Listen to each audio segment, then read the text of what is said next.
بسم اللہ الرحمن الرحیم۔ 11ویں جماعت میں 3 اصطلاحیں علم بیان کی ہیں جو 5 نمبر کے کثیر الانتخابی MCQs کی صورت میں پوچھے جاتے ہیں۔ اب علم بیان کیا ہے اور اس میں ہم مختصراً لیکن جو چیزیں ہمارے نصاب سے متعلقہ ہیں ہم اسی میں سے گزریں گے انشاءاللہ۔ پہلے تو علم بیان، اور چونکہ یہ لفظ علمہ البیان سورہ رحمان میں آیا تو وہاں صادقین ہمارے ایک آرٹسٹ تھے، یہ ان کی کیلیگرافی ہے قرآنک، وَعَلَّمَهُ البیان۔ تو بیان کیا ہے؟ اگرچہ یہاں پہ ہم علم بیان کی صرف 3 بنیادی سی بلکہ 2 کہیں اس کی اصطلاحوں سے ہم نپٹیں گے۔ تیسری اصطلاح اور جو صنعتیں ہیں اور بدائیں ہیں ان میں آتی ہیں۔ تو سلیبس میں کیا شامل ہے؟ تشبیہ ہے، استعارہ ہے، تلمیح ہے، اور ہم ان کو ایک ایک کر کے دیکھیں گے۔ سب سے پہلے تو یہ ہے کہ علم بیان سادہ سے الفاظ میں کیا ہے؟ ایک علم جس میں بالعموم تشبیہ، استعارہ، مجاز مرسل اور کنایہ سے بحث کی جاتی ہے۔ اس سے کلام میں حسن، تاثیر اور بلاغت پیدا کی جاتی ہے۔ بنیادی مقصد یہ ہوتا ہے اس کا۔ اور آج کی ساری گفتگو کی بنیاد سمجھیں کہ یہاں ہے۔ علم بیان جو ہے اس کے 2 آپ جہتے سمجھ لیں۔ ایک کہ کوئی لفظ جو ہے وہ اپنے حقیقی معنوں میں استعمال ہوتا ہو، دوسرا یہ کہ مجازی معنوں میں۔ اور جو حقیقی معنوں میں استعمال ہوتا ہے اس سلسلے میں ہم تشبیہ پڑھیں گے، اور مجازی معنوں میں استعارہ ہمارے نصاب میں شامل ہے۔ باقی مجاز مرسل اور کنایہ یہ بھی ادھر ہی آتے ہیں۔ حقیقی معنوں سے مراد ہے کہ وہ لفظ جس مقصد کے لیے بنا ہے اسی معنوں میں استعمال ہو۔ مثال کے طور پہ ہاتھ سے مراد انسانی جسم کا ایک عضو ہے، ٹھیک ہے، کام کرنے کے لیے، لکھنے کے لیے، تو ہاتھ سے یہی مراد ہے۔ یہ حقیقی معنی ہے اس کے۔ مجازی معنی یہ ہوں گے کہ اختیار، کوئی کام آپ کے ہاتھ میں ہے تو مجازی معنی مراد لینا۔ اور آسان سمجھیں تو جو ہم عام کتابوں میں پڑھتے ہیں، جب ہم کہیں گے لفظ شیر ہے، حقیقی معنی اس کے یہ ہیں کہ ایک درندہ ہے، جنگل کا جانور ہے، جو 4 پاؤں والا اور خونخوار اور بہادر۔ لیکن جب ہم مجاز میں آتے ہیں تو ہم صرف اس سے مراد کوئی بہادر انسان لیتے ہیں، نہ کہ شیر۔ وہ تو لفظ شیر ہی ہے لیکن حقیقت میں وہ ایک جانور، حیوان ہے، مجاز میں وہ ایک بہادر انسان ہو سکتا ہے، ٹھیک ہے۔ تو یہ نقشہ مختصر سا ذہن میں آ گیا۔ حقیقی معنی کیا ہوں گے، مجازی معنی کیا ہوں گے، اور اسی سے پھر ہماری جو گفتگو ہے تو نتیجہ یہ ہے کہ حقیقی معنی اگر ہم سمجھ گئے ہیں کہ جو وضعی معنی ہے اس کے، وہ لفظ جیسے ہم نے شیر کی مثال کی، چاند ہے وہ ایک سیاروں میں سے، آسمان وہ جیسے دکھائی دیتا ہے وہ وہی آسمان ہوگا، بھیڑیا بھی ایک جانور ہوگا، لومڑی ایک جانور ہوگا، اس طرح سے یہ۔ اور مجازی معنی پھر ان چیزوں کے مختلف ہو جائیں گے۔ شیر سے مراد ایک بہادر انسان، بھیڑیا ظالم انسان، لومڑی چالاک مکار انسان۔ تو یہ ہم کرتے کیا ہے علم بیان میں، کیوں کرتے ہیں؟ ظاہر ہے وہ کلام میں حسن ہے، تاثیر ہے، بلاغت ہے، اس چیز کی اور زیادہ واضح ہو جاتی ہے، معنوی اعتبار سے وہ زیادہ چیز چمک اٹھتی ہے، تو یہ اسی لیے یہ استعمال ہوتی ہیں۔ تو سب سے پہلے تشبیہ، لفظ شبہ سے نکلا، عربی زبان کا ہے، یہ ساری کتابوں میں آپ پڑھتے سنتے آئے ہیں، وہ ہو گیا۔ یہاں جو تصویریں ہیں بس وہ آپ کے لیے، ایک تو چلیں ہم نے وہ آگے جا کے وضاحت کر دی ہے، شہد کی مکھی، چونکہ انگریزی کا وہ یہ انٹرنیٹ پہ موجود ہیں جو جملے، کہ وہ شہد کی مکھی کی طرح مصروف ہونا، تو یہ تشبیہ ایک، یہ جس کا آگے ذکر نہیں ہے. پھر ابھی جو ہے تصویروں میں ہم دیکھتے جاتے ہیں تشبیہ. ہاں، سب سے پہلے اس کی تعریف، یہ ڈکشنری میں جو اس کے معنی، تو تلفظ بھی ہو گیا، عربی اسم مؤنث، مشابہت دینا، تمثیل، ایک چیز کو دوسری چیز کے مانند قرار دینا، ٹھہرانا. یہ کے مانند پہ دھیان رکھنا، کی مانند درست نہیں ہے، کے مانند یہ درست ہے. جمع تشبیہات. تو علم بیان میں کسی چیز کو کسی مشترک صفت کی وجہ سے کسی دوسری چیز جیسا قرار دینا، یہ تشبیہ کہلاتا ہے. اور ہم اس بات کو سمجھنے کی کوشش کرتے ہیں. تشبیہ کے ارکان کی بات ہو جائے کہ کوئی بھی جو تشبیہ ہے اس کے 5 ارکان ہیں، یہ بھی اب آپ نے یاد کر لیے ہوئے، پڑھے ہوئے کتابوں میں. تو 5 ہیں: مشبہ، مشبہ بہی، حرف تشبیہ، وجہ شبہ اور غرض تشبیہ. یہ 5 ارکان ہیں جن میں سے بالعموم 4 کا جو تذکرہ ہے وہ واضح طور پہ تشبیہ کی کسی بھی مثال میں موجود ہوتا ہے.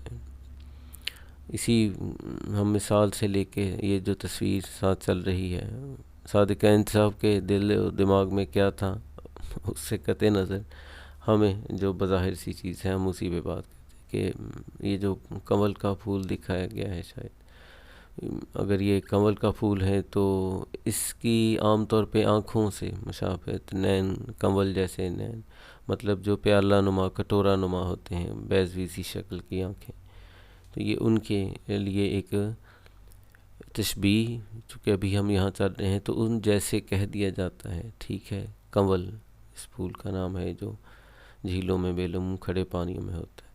تو آنکھوں سے اس کی کہ تو ایسے سمجھیں کہ جیسے کنول جیسی آنکھیں کہا جائے، تو آنکھیں اس میں مشبہ ہوں گی چونکہ آنکھوں کو ہم تشبیہ دے رہے ہیں.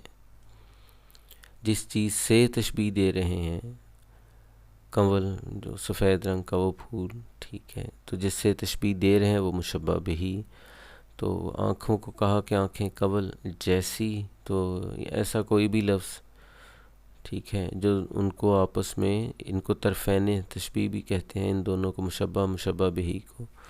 تو طرفین تشبیہ کو کا آپس میں ایک تعلق جوڑتا ہے، یہ جیسی، ٹھیک ہے، مثل، سی، کی سی، مانند، طرح، اس طرح کے لفظ وہ استعمال ہوں گے. اس سے بھی زیادہ باریک لفظ جو آتے ہیں جیسے حرف کے، یہ بھی حرف تشبیہ میں آئے گا، یا یہ حرف تشبیہ میں آئے گا.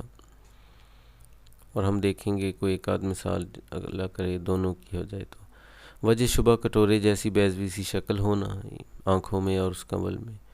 اور غرض تشبیہ، آنکھوں کا حسن بیان کرنا، ان کی وہ گلائی جیسی ہے، اصل میں تو خوبصورتی آنکھوں کی، بس یہ بیان کرنا مقصد ہوتا ہے. تو یہ 5 ارکان ہیں. اور اس کی اگر ہم کہیں کہ کسی کی آنکھیں کنول جیسی بیضوی ہیں یا کی طرح گول ہیں، اگر ایسا کہہ دیا جائے، نہ بھی اس کا ذکر کیا جائے، تو کنول میں چونکہ یہ چیز مشبہ بہی میں وہ جو مشترک خوبی ہے، مشترک صفت ہے، جو وجہ شبہ ہوتی ہے، یہ چیز ہمیشہ مشبہ بہی میں زیادہ مشہور ہوتی ہے، زیادہ معروف ہوتی ہے، زیادہ لوگ جانتے ہیں. اس سے یہ جو مشبہ ہے ضروری نہیں کہ سب واقف ہوں، اسی لیے اس کو دی جاتی ہے تشبیہ. تو مراد یہ ہے کہ کنول کی صورت یا اس میں کیا خوبی ہے یہ سب پہ عیاں ہونی چاہیے، اور ہوتی ہے. یہی تشبیہ کا طریقہ کار ہے. چلیں ہم مثال کو اس سے بھی آسان تر کرتے ہیں تاکہ بات سیدھی ہو جائے. یہ یعنی اردو ادب کی خوبصورت ترین تشبیہات میں سے کہہ لیں. نازکی اس کے لب کی کیا کہیے، پنکھڑی ایک گلاب کی سی ہے. اب اس میں لب جو ہیں، محبوب کے لبوں کو پنکھڑی جیسا کہنا، تو کی سی وہ حرف آ گیا تشبیہ کا. لب ہیں اور پنکھڑی جو ہے وہ زیادہ سب جانتے ہیں کہ پنکھڑی کیسی نازک ہوتی ہے، ٹھیک ہے. اس کی رنگت یہاں اگرچہ نہیں، لیکن رنگت ہو یہاں مراد نازکی ہے، اس کا تذکرہ ہو گیا. وہ نزاکت، وہ نازکی، وہ دونوں میں مشترک ہے، لب میں بھی ہے، پنکھڑی میں بھی ہے، اسی کی بنیاد پہ ان کو تشبیہ دی ہے، لیکن پنکھڑی والی مشبہ بہی کی زیادہ مشہور ہے، زیادہ لوگ جانتے ہیں۔ مقصد ان لبوں کی تعریف کرنا تھی، ان کی نازکی واضح تر کرنا تھا۔ ایک شعر اور پھر ہم دیکھتے ہیں کہ یہ معاملہ کہاں تک۔ یہ کہ والا چونکہ میں نے کہا تھا کہ یہ بھی حرف تشبیہ، گھر کے تاریک و تیرا زنداں ہے، سخت دل تنگ یوسف جاں ہے، میر تقی میر کا شعر۔ گھر کو زندان یعنی قید خانہ، جہاں جیسے یوسف علیہ السلام قید خانے میں تھے، یہاں تو کنویں کی تصویر دکھائی گئی، لیکن وہ چونکہ ایک طویل عرصہ جب قید میں رہے مصر کے اندر، تو وہ زندان، وہ قید خانہ ہو گیا جہاں کوئی جگہ کسی طرف دکھائی نہ دے اور گھٹن کا احساس ہو۔ تو گھر کو میر نے کہا کہ گویا ایسے ہے کہ زندان جیسا ہے، ٹھیک ہے۔ اور وجہ شبہ دونوں میں کیا ہے، مشترک صفت کیا ہے، تیرگی بھی ہے، جیسے تاریک و تیرا، اور اس سے مراد اصل میں کیفیت میں گھٹن بھی، اس کا احساس جیسے قید میں ہوتا ہے۔ تو گھر کے اندھیرے اور گھٹن، وہ جو ماحول ہے اس کو بیان کرنا ہے، اور اس کو کہا کہ گویا یہ جناب یوسف علیہ السلام والا جو زندان ہے وہ ہے۔ اور پھر یہاں بھی دل اور جان کا تعلق آ گیا، دل گھر جیسا ہوا، ٹھیک ہے، اور جان یوسف جیسی ہوئی، تو بس ایسے ہی، ٹھیک ہے، گھر زندان جیسا ہوا، تو بس یہ تشبیہ چونکہ یوسف جاں سے، لیکن ہم دوسرے مصرے میں بھی نہیں جاتے، چونکہ ہمارا ایک پہلے والا حرف اس میں آیا ہوا ہے، یہاں معاملہ اور ہے، انہی کے ساتھ جڑی بات ہے، انہی کے حصے ہیں۔ تو اب یہ 5 ارکان، اور بالعموم آپ دیکھ رہے ہیں کہ گھر اور زندان 2 حرف تشبیہ، اور یہ جو تاریک و تیرگی ہے، یہ وجہ شبہ، یہ 4 چیزیں بالعموم اس میں موجود ہوتی ہیں، اور اسی سے اور ان کے تعلق سے ہم پھر یہ غرض تشبیہ بھی جان لیتے ہیں۔ یہاں سے بس یوں سمجھیں کہ اب ہمارا تشبیہ والا معاملہ بس ختم ہو چکا۔ یہاں چند بس ایسی آپ ہیں کہ تشبیہات کیسی دیتے ہیں، کتابوں میں آپ نے پڑھی ہیں، الو جیسا، احمق یا عقل مند، دونوں یورپ میں عقل مند سمجھتے ہیں۔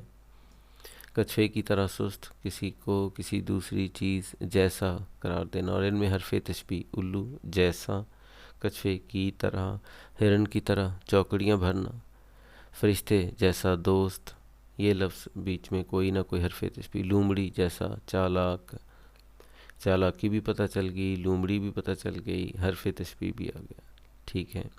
تو جب کسی کو کہیں گے لومڑی جیسا چالاک، تو وہ مشبہ بھی آ جائے گا۔ گیدڑ سا ڈرپوک، یہاں سا صرف حرف آیا، گدھے جیسا بے وقوف۔ تو اب تشبیہات دیتے ہوئے آپ کیسے بات کرتے ہیں، کسی کو ظاہر بالعموم انسانوں کی صفات بتائی جاتی، تو وہ کس چیز سے جوڑتے، کیسے، حرف تشبیہ بہت بنیادی، ٹھیک ہے۔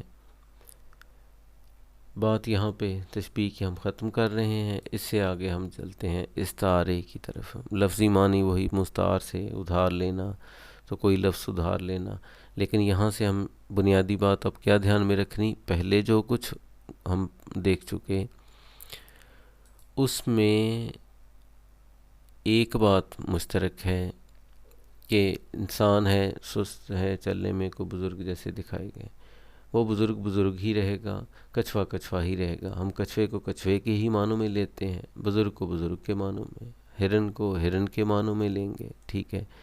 اور بچے کی چھلانگیں جو ہوں گی، جو بچہ جس کا ہم کہیں گے، ٹھیک ہے، اس کا معاملہ یعنی جس کو تشبیہ دینی ہے وہ اپنی جگہ پہ بچہ ہی رہے گا، ٹھیک ہے۔ اسی طرح لومڑی کا معاملہ آ گیا، یا اس ساری تشبیہات میں ہم جو چیز مراد لیتے ہیں وہی چیز حقیقی معنوں میں وہی ہوگی، سب کے معنی بدلتے نہیں ہیں ابھی، ٹھیک ہے۔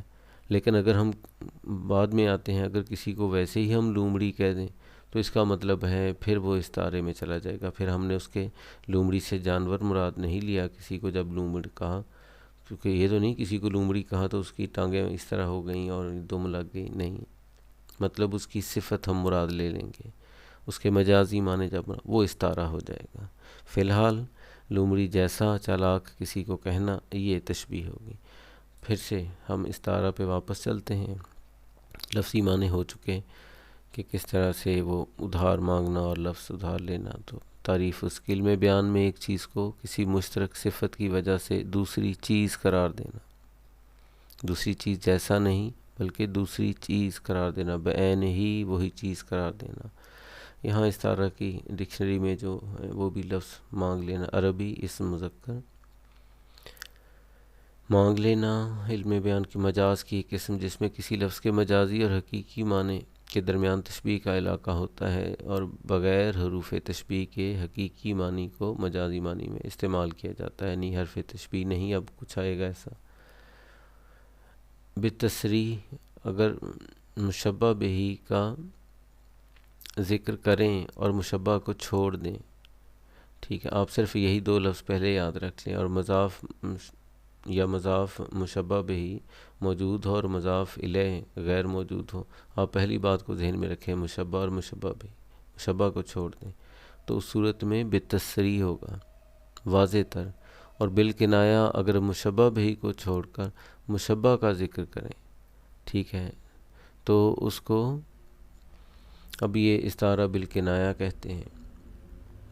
یہ تعریف چونکہ ابھی کے ہم کنائے اور اس کی باریکی میں بھی جانے کی آپ کو ضرورت نہیں ہے، آپ کو صرف یہ سمجھنا ہے کہ لفظ کے مجازی اور حقیقی معنی، ٹھیک ہے، مجازی مراد لیں گے لیکن حقیقی جو معنی اس کے ہوتے ہیں ان دونوں میں تشبیہ کا تعلق ہوتا ہے، اور اگر نہیں ہوتا تو وہ مجاز مرسل ہے، ٹھیک ہے۔ یہاں ہم اس کی زیادہ تفصیل میں نہیں، کیونکہ ہمیں یہ بات صرف جتنی سمجھنی ہے اس سوال کے لیے، پہلے اسی پہ دھیان کہ جب کوئی لفظ اپنے مجازی معنوں میں اس طرح استعمال ہو کہ اس کے حقیقی اور مجازی معنوں میں تشبیہ کا تعلق ہو، تشبیہ دی جا سکتی ہو، یہ اس سے مراد ہے، ٹھیک ہے، وہ استعارہ ہوگا۔ لفظ ہم ایک ہی لیں گے اور پہلے اس کے ارکان پہ آ جائیں تاکہ ہم وہ بات آسان تر ہوتی جاتی ہے کہ اس کے بھی ارکان ہیں، اس کی بھی کوئی مثال ہوگی، وہ 3 ہوتے ہیں، تشبیہ کے 5 تھے۔ اس کا مستعار لہو، جیسے ادھر مشبہ تھا جس کے لیے لفظ لیا جاتا ہے، یعنی لفظ کے وہ معنی مراد لیے جاتے ہیں، مستعار منہ جس سے لفظ لیا جاتا ہے، جیسے ادھر مشبہ بہی تھا جس چیز سے تشبیہ دیتے ہیں۔ وجہ جامع، مشترک وصف ان کے درمیان جو ہوتا ہے اس میں وہ موجود ہوتا ہے، اسی لیے یہ تشبیہ کا تعلق باقی رہتا ہے۔ اب اس سے بھی ہمیں تھوڑا سا آگے، یہ صرف اصطلاحوں کے نام ہو گئے، مستعار لہو، مستعار منہ، وجہ جامع۔ اب آگے اس کی کہ یہ استعمال کیسے ہوتا ہے۔ پھر یہاں مشہور مرزا دبیر کا جو شعر ہے، کس شعر کی آمد ہے کہ رن کانپ رہا ہے، رن ایک طرف چرخے کہن کانپ رہا ہے، لفظی معنی ایسے مراد ہے رن میدان جنگ میں، ٹھیک ہے، تو کس شعر کی آمد ہے، تو اس زمین کا، اس میدان جنگ کا وہ تو ہونا ایک طرف رہا، یہ آسمان بھی کانپ رہا ہے، تو کس کی ہیبت، کون ایسا بہادر، کون ایسا ہے کہ ایک دہشت طاری ہے جس کا جلال ایسا ہے۔ تو یہاں یہ استعارہ مختلف کتابوں میں سارے ایک ہی بات ہے، کہیں کہ جناب امام حسین کے لیے وہ کہیں لکھا پڑھیں گے کہ جناب غازی عباس علمدار کے لیے، ان کے لیے یہ استعارہ ہے اس شعر میں، سارے ٹھیک ہیں، بات وہاں ایک ہی ہے، اس لیے اس میں جانے کی بجائے لیکن یہ سمجھنا ہے کہ یہاں ایک لفظ ہے شعر، وہ اس جب کسی کو کہہ دیا گیا ہے، اس کو کسی شعر جیسا نہیں کسی کو کہا گیا، اس کو شعر کہا گیا، کس شعر کی آمد ہے، ٹھیک ہے، تو براہ راست بعین ہی کوئی لفظ دوسرا قرار دے دیا ہے، کوئی نہ کوئی بات ان میں مشترک ہے اور وہ شعر میں اور ان میں یعنی دونوں میں موجود ہے۔ شعر کیا ہے، اس کی وہی وصف جو ہے، جیسے مشبہ بہی میں تھا، وہ بہت مشہور ہوتا ہے، سب جانتے ہیں، بہادر ایسے ہیبت رکھنے والا ایک جاندار جو ہے، تو یہ پہلے سے سب جانتے ہیں، لہٰذا وہ شخصیت جس کے لیے یہ کہا گیا اس میں کچھ ایسی ہیبت جلال کا معاملہ ہے، ٹھیک ہے، اس میں کچھ ایسی بات ہے اور وہ اتنی مشہور ہے کہ یہ کہہ دیا جائے تو لوگ سمجھ جائیں گے، ٹھیک ہے، کہ وہ صفت وجہ کہ دونوں کو تشبیہ کا ان کا تعلق ہے، یعنی میں اس کو سادہ لفظوں میں یوں سمجھاؤں کہ ویسے تو یعنی بہادر انسان کو شیر سے تشبیہ دیتے ہیں، لیکن اگر شیر کی بہادری کی بھی کوئی تشبیہ دینی پڑے تو شاید دوسری طرف دی جا سکتی ہو، کیونکہ وہ وصف اس میں بھی بہت عجیب طرح سے موجود ہوتا ہے۔ صرف ایک لفظ، یعنی یہاں پہ یہ کیا شیر جو ہے گرامر کی روح سے وہ جو ہمارے اس کے ارکان ہیں، تو یہ ارکان کے اعتبار سے دیکھ لیں کہ مستعار لہو جناب غازی عباس، ٹھیک ہے، اور مستعار منہ جس سے لفظ لیا ہے، کون سا لفظ لیا ہے؟ جس لفظ سے یہ معنی مراد لیے ہیں بہادری والے، تو وہاں شیر سے مراد حقیقی معنی نہیں، مجازی معنی، ایک بہادر کون سا بہادر آ رہا ہے، اور وجہ جامع ظاہر شجاعت و بہادری ہے ان کے درمیان، ٹھیک ہے، مشترک وصف موجود ہے۔ تو یہاں چھوٹی سی بات کہ یہاں یہ تذکرہ جو ہے مستعار لہو کا نہیں ہوا، صرف مستعار منہ کو استعمال کیا۔ یہ دونوں باتیں پھر اس سے خود ہی سمجھ میں آنے والی ہیں، یہ ظاہر ہے یہ چیز اس سے زیادہ کہیں دائم قائم ہے کہ وہ سمجھنے میں غلطی نہیں ہو سکتی ہے۔ تو تشبیہ کا تعلق بھی کہ اس کو یہ دی جا سکتی ہے کہ شیر جیسے بہادر یعنی غازی جو ہیں وہ جناب امام حسین کے سپہ سالار جو ہیں وہ تھے، تو یہ تو اس طرح سے یعنی بات تشبیہ بھی دی جا سکتی ہے، لیکن صرف یہ کہہ دینے کافی ہے کہ اس سے وہ بلاغت ہو جاتی ہے، بات پہنچ جاتی ہے۔ تو ارکان ہوتے ہیں، لیکن جیسے وہاں 4 ارکان ہوتے ہیں، یہاں بالعموم ایک ہی ہوتا ہے، 2 بھی ہو سکتے ہیں، جیسے آپ نے وہ پڑھا کہ اگر اس کا ذکر ہے تو تصریح جو ہے وہ اور طرح کی ہو جاتی ہے، ورنہ نہیں ہوتی، ٹھیک ہے۔ پھر آپ نے کنایتاً جو ہے وہ مراد لے کے اس کے حقیقی اور دونوں مراد لیے جا سکتے ہوں، یعنی کنایتاً پھر اس طرف بات چلے گی، لیکن ہم یہاں صرف ارکان استعارہ کی پہچان کرنے کی بات کر رہے ہیں، اور یہ کہ مستعار منہ کا صرف تذکرہ ہوتا ہے، ایک مصرع، اور اسی طرح کا بلبل چہک رہا تھا ریاض رسول میں صلی اللہ علیہ وسلم۔ اب یہ بلبل کسے کہا گیا؟ ریاض رسول، ریاض کے معنی باغ، مراد یہاں خاندان رسول ہے، نبی جی کا خاندان، یعنی امام حسین اور ان کے رفقا، اور یہ بلبل سے مراد جو ہیں جناب علی اکبر، تو جو اذان علی اکبر جن کی اس صبح عاشور کی اذان دینے والے، اور پھر ان کی شہادت کا سارا معاملہ، تو وہ بلبل ان کے لیے، ٹھیک ہے، یہ ایک استعارہ ہے۔ اور اس سے آگے چلے تو اب ہم عمومی سی سطح پہ بس پہنچ جائیں۔ یہ میر تقی میر کا سمجھیں جو مشہور ترین جو اشعار ان کے ہو سکتے ہیں، ان میں سے پتا پتا بوٹا بوٹا حال ہمارا جانے ہے، جانے نہ جانے گل ہی نہ جانے باغ تو سارا جانے ہے۔ یہ گل کسے کہا ہے؟ اس کا تذکرہ یہاں پہ ان کا نہیں ہے، ٹھیک ہے، تو محبوب کو گل کہہ دینا، پھول کہہ دینا، اور اس کا تذکرہ کرنے کی بھی ضرورت نہیں، سمجھ میں آ جاتا ہے۔ باقی باغ، یہ پوری دنیا، سب کچھ تو پوری دنیا کو معلوم ہے، لیکن نہیں، یا بے خبر جو بظاہر لگتا ہے وہ کون ہے؟ وہ محبوب ہے۔ چلو چل کے دیکھ صاحب کو دیکھیں ذرا، زمین سے بھی کوئی نہال آ گیا۔ زمین سے یہاں استعارہ زمین کو یہاں ایسے کہ زمین کو ایسی جگہ جہاں امتحان گاہ ہے، لوگ پریشان ہیں، دکھی ہیں، ٹھیک ہے، ایسے پریشان حال ہے، تو کیا اس زمین سے بھی کوئی خوش، نہال کے معنی خوش بھی ایک ہوتے ہیں، تو وہاں سے بھی کوئی اس دنیا کے غم سے کوئی انسان اگر نجات پا جاتا ہے تو وہ تو پھر قابل دید ہوگا، اس کو تو دیکھنا چاہیے۔ اور میرا چاند ہے یہ مشہور جو، اور یہ پس منظر میں جو ٹوٹا دل، ہم کہتے ہیں دل ٹوٹ گیا اور توڑ دیا، یہ بھی استعارہ ہے، حقیقت میں ٹوٹنا اس کا ایسا کچھ نہیں ہے، لیکن کہا جاتا ہے، اور معنی ایسے ٹوٹنے جیسے مراد لیتے ہیں، کیونکہ ٹوٹنے والی چیز جڑے گی نہیں، اور اس طرح کی باتیں جو اس سے جڑی ہیں، تو یہ جو دل ٹوٹا اور یہ سارے تیر چلائے ہوئے تصویریں ہم دیکھتے آئے ہیں، یہ ساری کی ساری کیا ہیں؟ یہ بھی استعارے ہیں۔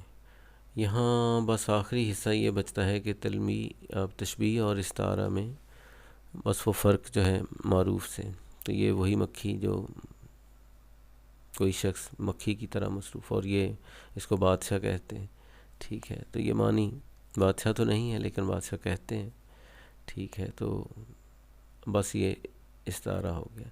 تشبیہ کی بنیاد حقیقت پر، جبکہ استعارہ کی بنیاد مجاز پر یا خیال پر، دونوں طرح لفظ استعمال ہو سکتا ہے۔ ایک چیز کو دوسری کے مانند قرار دینا ہے، ایک چیز کو عین دوسری چیز قرار دینا۔ 5 ارکان ہیں، 3 ارکان ہیں، کم از کم 4، ٹھیک ہے، تشبیہ میں 4 یا کم از کم 2 یعنی طرفین تشبیہ کا ذکر ہوتا ہے، کس چیز کو کس جیسا کہا جاتا ہے ان کا تو ہوتا ہے، اور ورنہ ہم نے دیکھا ہے کہ چاروں ہی بالعموم ہوتے ہیں۔ استعارہ میں صرف ایک مستعار منہ جو ہے، ٹھیک ہے، یا پھر دونوں کا ذکر بھی ہو سکتا ہے، اور جو ہم نے، آپ دوبارہ اس کو دیکھ لیں گے کہ تصریح ہوتی ہے یا کنایہ ہے۔ حرف تشبیہ یا ادات تشبیہ جو اس کی دوسری یہ موجود ہوتے ہیں، یہاں ضرورت ہی نہیں ہے، جب دوسری چیز جیسا قرار ہی نہیں دینا تو حرف تشبیہ کی ضرورت نہیں۔ تو یہ فرق ہو گیا۔ امید ہے کہ یہاں تک جو بات سمجھ میں آ گئی۔ اب تلمیح بالکل اور طرف ہم نے جانا ہے، تو یہاں تک بات سمجھ میں مختصراً آ چکی ہوگی انشاءاللہ۔ اب تلمیح پہ آ جائیں، تیسرا اور آخری حصہ اس کا۔ تو تلمیح عربی اسم مؤنث، اچٹتی نگاہ ڈالنا، ایسے سرسری سی نگاہ ڈالنا بس، اور کلام میں کسی قصے کی طرف اشارہ کرنا، تلمیحات جمع۔ یہ جو تصویر دکھائی دے رہی ہے جناب خضر علیہ السلام کے، وہ بس ان کا جو لوگوں کے ذہنوں میں ہے کہ سمندروں پہ راج فرماتے ہیں اور یہ اس طرح سے سفر کرتے ہیں اور سبز رنگ کا لباس پہنتے ہیں، تو ان کے بارے میں جتنی باتیں کوئی 1-2 لفظوں میں ہوتی ہیں وہ سب کی سب تلمیحات ہیں۔ اچھا، تلمیحات کا بالعموم ایسا ہے، اگر ہم اس کی تعریف کو کچھ تھوڑا سا پھیلا لیں تو شاید بات آسانی ہوگی، کہ چند الفاظ میں کسی آیت قرآنی، حدیث مبارکہ، کسی تاریخی شخصیت، کوئی کردار یا روایتی جو قصے کہانیاں و کردار ہوتے ہیں ان کی طرف اشارہ کرنا، یہ تلمیح ہے، ٹھیک ہے۔ اب جب قرآن و حدیث کی ہم بات کرتے ہیں، تاریخ کی، تو جتنی بھی مذہبی کتابیں ہیں، جتنے پیغمبر ہیں، تو تمام انبیاء کی جو زندگی کے واقعات ہیں، جو اس میں ہمارے لیے سبق ہیں، جو جہاں وہ سب کی سب تلمیحات ہیں، وہ پورے، چونکہ اس کے ساتھ پوری ایک حکایت، پوری ایک بات ہوتی ہے، واقعہ اس کے پیچھے ہوتا ہے، اور چند لفظوں میں اس کا تذکرہ کر کے تو ہم وہ سارے واقعے کو یاد دلا دیتے ہیں، تاکہ وہ، اور اس کے کہے بغیر ایسے سمجھیں کہ وہ بات پوری سمجھ نہیں آ رہی ہوتی، اس واقعے سے وہ بات زیادہ مستند بھی ہو جاتی ہے اور بات سمجھ میں آتی ہے۔ اب اس سے آگے ہم چند انبیاء کرام جو ہیں علیہم السلام، ان کے حوالوں سے جو ہیں تو ان گنت ہیں، بس صرف اشارتاً، تاکہ آپ باقی اسی مد میں پڑھ لیں۔ تو حضرت نوح علیہ السلام کے، جناب آدم علیہ السلام کے بارے میں بھی آپ نے باغ بہشت، ٹھیک ہے، باغ بہشت سے مجھے حکم سفر دیا تھا، کیوں؟ کار جہاں دراز ہے، اب میرا انتظار کر، اور باقی بھی جتنے وہاں کے قصے ہیں، ٹھیک ہے، شجر ممنوعہ اور ایسی تلمیحات، وہ انہی چیزوں کی طرف جو آدم علیہ السلام کے ساتھ منسوب ہیں، ان کے زندگی سے واقعات ہیں۔ اسی طرح جناب نوح علیہ السلام کے معاملے میں کشتی نوح، آپ نے وہ آپ کی کتاب میں پڑھا، طوفان نوح، ٹھیک ہے، اور کوہ جودی کا بھی اشارہ ہو سکتا ہے اس میں، پھر پیمائشوں کے حوالے سے کچھ بھی، لیکن جو بھی ہیں تو جناب نوح علیہ السلام کے حوالے سے کچھ آپ پڑھیں گے، جناب حضرت ابراہیم علیہ السلام کے آتش نمرود، بت شکن، صنم کدا، یہ لفظ جو سارے، اب یہ چونکہ قرآن کریم میں یہ اور بزرگ ترین ہستیوں کے قصے ہیں، اب میرا نہیں خیال کہ اس پہ بہت زیادہ بتانے کی ضرورت ہے، اور اگر کسی کو یہ مشکل لگتی ہیں تلمیحات تو اس کو چاہیے کہ قرآن کریم پڑھے، وہ کو تھوڑا بہت اس کے، یا اس کے جو جیسے قصص القرآن اور ایسی کوئی کتب ہوتی ہیں ان کا مطالعہ کریں گے تو یہ بالکل سیدھی سی بات معلوم ہوگی۔ ایسے ہی ہم جناب یوسف علیہ السلام کے، چاہے یوسف، برادران یوسف، عشق زلیخا، پیرہن یوسف، اور اس طرح کے، اور یہ جو تصویر سی آپ سے شیئر ہو رہی ہے، یہاں پہ جو وہ کنواں تھا جہاں ان کو بھائیوں نے جناب یوسف علیہ السلام کو اس میں چھوڑ آئے تھے اندھیرے میں. اسی طرح جناب موسیٰ علیہ السلام کے عصائے موسیٰ، ید بیضا، من و سلویٰ کا بھی کہیں تذکرہ، حالانکہ 9 معجزے ہیں جناب موسیٰ علیہ السلام کے، وہ جو پے در پہ آئے. تو سب کے سب وہ سب یعنی تلمیحات ہوں گی، چونکہ وہ کسی بزرگ ہستی کے واقعات کی طرف اشارہ کرتے ہیں. بس مختصراً جناب حضرت عیسیٰ علیہ السلام، دم عیسیٰ، وہ شاعری میں جو آپ سنتے ہیں، صلیب ہو، حواری ہو، کوئی تذکرہ ہو. اور یہ جو تصویر آپ کو دکھائی دے رہی ہے، یہ عموی مسجد جو شام میں ہے، جہاں کے بارے میں ہے کہ جناب حدیث میں حضور نے بتایا کہ جناب عیسیٰ علیہ السلام اس مسجد میں، اس کے مشرقی مینارے پر آسمانوں سے اتریں گے. وہ جو آخری مارکے ہیں دجال اور اس کے لشکر کے خلاف، اور اس وقت امام مہدی علیہ السلام وہ بھی وہاں پہ پہلے سے موجود ہوں گے. تو چلیں اس کے بعد جناب خضر علیہ السلام آب حیات، اور علامہ نے ایک شعر میں وہ جو ہے میرا خیال ہے وہ کشتی غریب تھی اور جان پاک دیوار یتیم، وہ جو جناب خضر علیہ السلام اور حضرت موسیٰ علیہ السلام کے ہم سفر ہونے کا تذکرہ ہے قرآن کریم میں. تو یہ ان کی طرف جو بھی ان واقعات کی طرف اشارے ہیں وہ تمام تلمیحات ہیں. اور یہ بڑی معروف سی ہم نے تذکرے کیے، کتابوں میں آپ دیکھیں گے اور بھی بہت سی ہیں جو بہت ٹیڑھی کھیر جیسے ہیں، ٹھیک ہے. اور یعنی بعض ایسی ہیں گھر کا بھیدی لنکا ڈھائے، یہ اس طرح کی جو معاملے ہیں کہ ان کے پیچھے واقعات ہیں. یہ کسی بھی یعنی دنیا کے کسی بھی ادب میں مذہبی قصوں میں جو مشہور ہستیاں ہیں ان کے جو حوالے سے ایک چند لفظوں میں اشارہ ہے وہ تمام تلمیحات ہوں گی. بہرحال ہم نے بہت تھوڑوں پر، بہت کم پر اکتفا کیا. مقصد پہلے ان کو سمجھنا ہے تاکہ جو چیزیں مطالعہ میں ہوتی ہیں ہم ان کو جان سکیں. اور آخری والی جو الوداع سے پہلے ہے وہ بھی ایک اور تلمیح اور امید ہے، بلکہ یقین ہوتا ہے کچھ چیزیں آنکھوں کے لیے نعمت ہوتی ہیں، ایسے ہے کچھ. تو یہ آرینی میں بھی کہہ رہا ہوں مگر یہ حدیث کلیم و طور نہیں. پس منظر میں تو یہ کوہ طور ہے جہاں اللہ تعالیٰ کی یعنی وہ تجلی جو ہے، جو اللہ ہی اور اس کا رسول بہتر جانتے ہیں. تو یہ وہی پہاڑ یہ پس منظر میں ہو گیا. علامہ صاحب کا یہ شعر ہے، ٹھیک ہے. عقل کو آستاں سے دور نہیں، اس کی تقدیر میں حضور نہیں. اسی میں یہ بھی آ گیا، آرینی جناب موسیٰ علیہ السلام جو دعا فرماتے تھے، آرینی مجھے دکھا میں دیکھوں، میں دیکھنا چاہتا ہوں. تو اللہ تعالیٰ سے وہ پیغمبر برگزیدہ ہستی جو دعا کر فرماتے تھے یہ وہ ہے. اور جناب کلیم پھر ایک اور یعنی تلمیح بھی ہے، اور اسی طرح طور بھی. یہ سب تمام کے آرینی بذات خود بھی تلمیح ہوگی کیونکہ اس سے وہ پورا واقعہ جڑا ہوا ہے. قم بِإِذْنِ اللہ جیسے ہے، انا الحق ہے، اس کے پیچھے واقعات ہیں، قصے ہیں جو چند لفظوں میں ہمیں پتہ چلتے ہیں. تو بہرحال آج کی یہ سمجھیں کہ علم بیان والا معاملہ یہاں پہ اختتام پذیر ہوا، اور امید ہے کہ آپ ان میں تشبیہ میں اور استعارہ میں فرق سمجھ پائے ہوں. اور تلمیح کے بارے میں بھی بس ایسے ہے کہ مطالعے کے دوران ہوشیار رہنا اب آپ سیکھ جائیں کہ وہ کون سے واقعات کی طرف ہے، اور یہاں مطالعہ کی ضرورت تو ظاہر ہوگی. اور باقی اللہ تعالیٰ آسانی فرمائے. السلام علیکم ورحمۃ اللہ وبرکاتہ.